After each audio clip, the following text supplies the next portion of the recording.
Organists Online, the how-to series. In this video, how to play the organ. To many people, and pianists included, an organ concert looks intimidatingly complicated. In fact, it's often been compared to the flight deck of a jumbo jet. But in essence, there's little difference between a piano and an organ, and the Organists Toolkit for Organists Online, the guide for reluctant organists, seeks to give pianists the basic knowledge they need so they could manage to accompany a simple service of hymns. To find the Organists Toolkit, first go to the Organists Online homepage. You can see that at the top left I've magnified a part of that page so you can see the web address organistsonline.org. Then scroll down to the Organist Toolkit and click, and then enter the site. It's worth reading the introduction, because this tells you that the site does not teach you to play the organ in the full sense, but gives you the basic information you need to survive. How to use the manuals, how to use the stops, but it gives no instruction using the pedals. That's another matter altogether. The first page shows you the difference between a piano keyboard and an organ keyboard or manual, and it shows you how organs with more than one keyboard or manual, the name of the top one and the bottom one, and if you come across an organ with three manuals, the top, the middle and the bottom. It explains what different pipe lengths do to the pitch of the notes, and it gives you a chance to listen to different effects.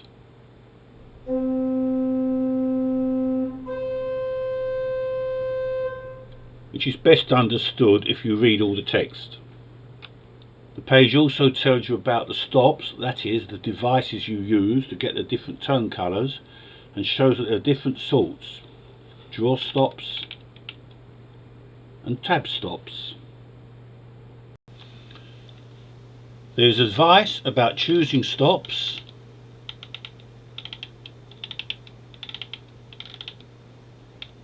and changing stops, that is, pushing one stop in or pulling another one out between the verses of a hymn to change the tone colour or the amount of sound.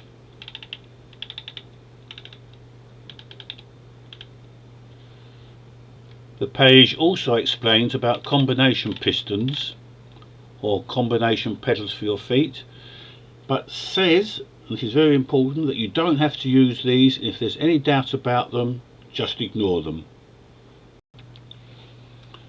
The page continues with things you need to know a little bit about, because they will be there and you'll be seeing them and you may be wondering what they are, but they are things which you can safely, if you want to, ignore. The second page is full of helpful tips about actually accompanying and playing a hymn, and it's best to read these. It gives examples of how to accommodate to the notation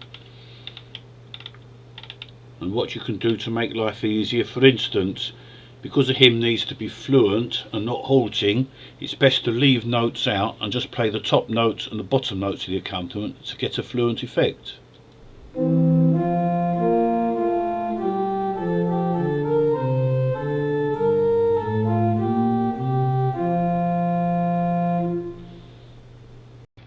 It suggests that you check out the simplified hymns. These are 500 hymn accompaniments made easy to play, available on other pages. You will find another video about these simplified hymns in the how-to series. The page goes on to give advice about introducing a hymn,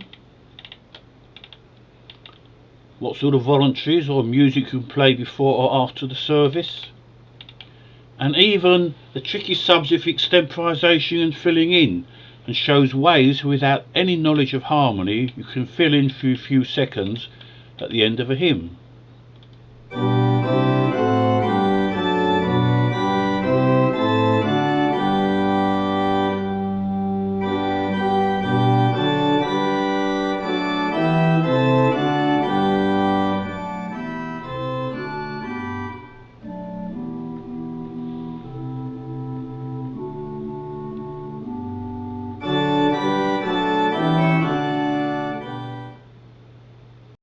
The third page makes suggestions about further study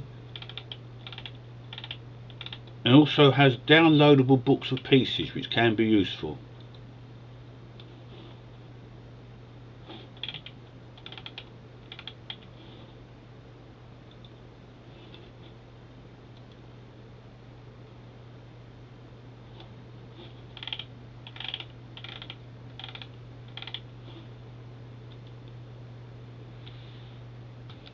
And please remember that the Organist Toolkit is free to download and use at any time, and there is absolutely no charge for using it.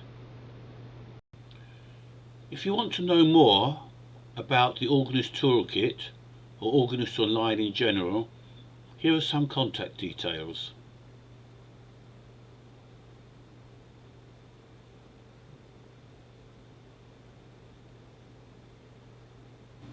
Visit Organists Online to see the full range of facilities available.